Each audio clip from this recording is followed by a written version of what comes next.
Hi guys, this is Tigaw Haben. Welcome back to my channel. Sa video natin ngayon, ituturo ko sa inyo kung paano mag-send from GCash to PayMaya sa pinaka-latest na version, both Maya and GCash. Kasi sa video ko, may ginawa na akong video before about sa GCash to PayMaya transaction. May mga nagko-comment doon na sabi nila, eto, from the Doors Falak, sabi niya, from GCash to Maya, 12 digits na po ang hinihingi. Sabihin, hindi na pwede yung 09 natin, di ba? Kasi 12 na yung hinihingi. Kasi kung 09 mag-i-start yung number natin, 11 lang yun. Tapos, may nag-comment pa ditong isa, sabi niya, at ikaw, Hub, kuya, hindi po gumagana, sabi po, 12 to 20 digits pa rin po. Ito yung sabi niya. Ngayon, try natin. Okay? Kasi guys, baka nalilito kayo. Meron kasing GCash to Maya Bank, tapos GCash to PayMaya or Maya Wallet. Okay, so ngayon magsisend ulit tayo. So, para makapag-send tayo, open natin tong transfer. Ayan, itap lang natin yan. Tapos dito makikita natin yung mga bank partners ni GCash. So i-view lang natin yan dahil hindi natin makikita dyan yung papuntang PayMaya.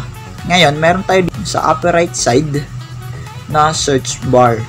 So, pwede tayo dito mag-search. Kunwari, yung isi-search natin ay, sabihin natin Maya.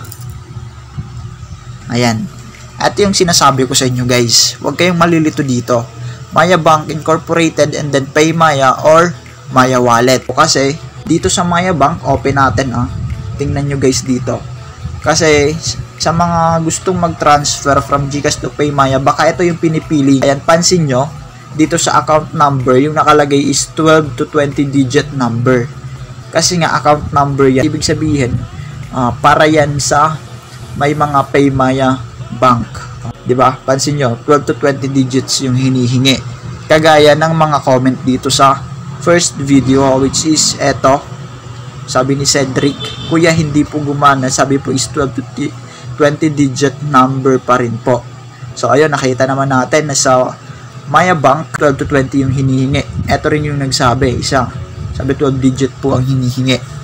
Same dito sa Maya Bank Incorporated. So hindi po tayo dito magsisend, okay? Kasi para to sa may mga PayMaya Bank account.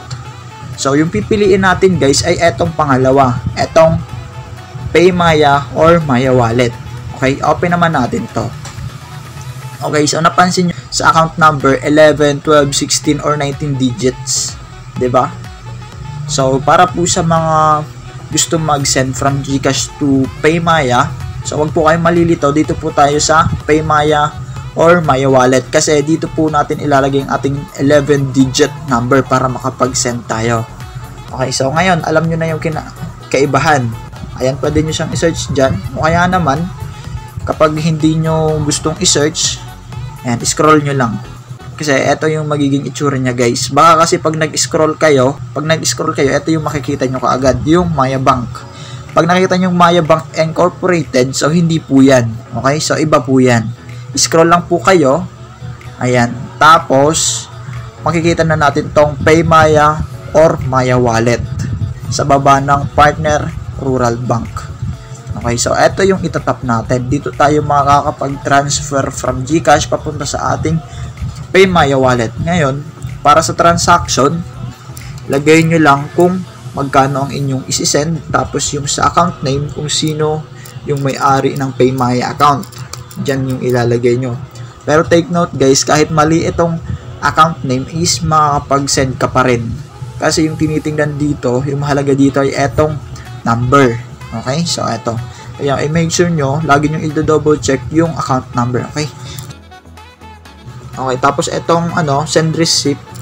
Optional lang naman to. Ayan, pwede nyo tanggalin yan kapag meron kayo dyan.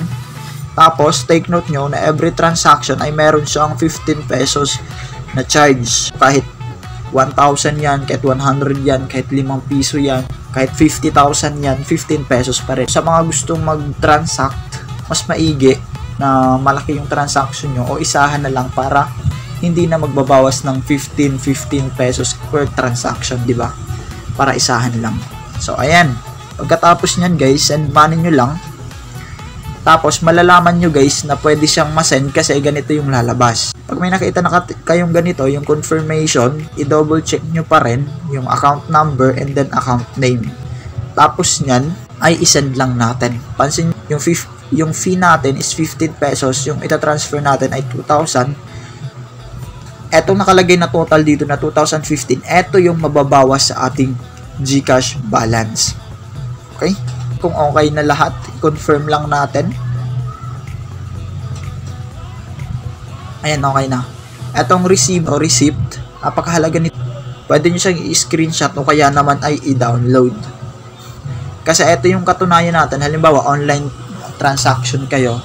Online din yung pagsisendan mo, ka-chat mo lang. So, ito yung pruweba na isisend mo sa kanya na katunayan na nag-send ka na talaga. Diba? Paano naman kung hindi mo to na-save? So, unang-una, may may message. Sa inbox natin, magsisend dito si Maya ng notification o ng message. Ayan, successful received 2,000. Ito yung marireceive ng pagsisenda natin ng katunayan na may natanggap siya na pera. Pero sa part mo naman, bilang sender, dito mo siya makikita sa GCash transaction history. So, saan yun makikita? Okay, close lang natin yan. Tapos, etong dito, transactions tab. Tap natin yan. Ayan.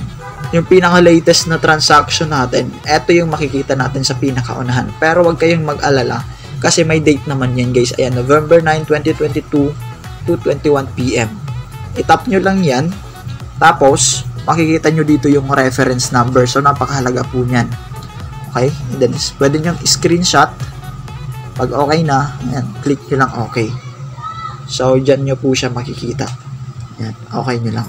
Tapos, pagbalik natin sa home, papansin nyo guys, kanina yung balance natin ay 2,085, ngayon ay 70 pesos na lang. So, nabayawasan na siya ng 2,015. Ayun lamang guys. So, sana nakatulong ang video na to sa inyo, sa mga nalilito dyan sa pag-transact from GCash to PayMaya. Yung sinasabi na 12-digit number yung hinihingi, 12 to 20 digit. So, hindi po yun para sa PayMaya wallet.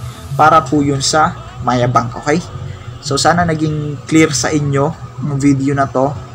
And then, sa mga may katanungan pa about doon, ayan, sana nasagot ang inyong katanungan.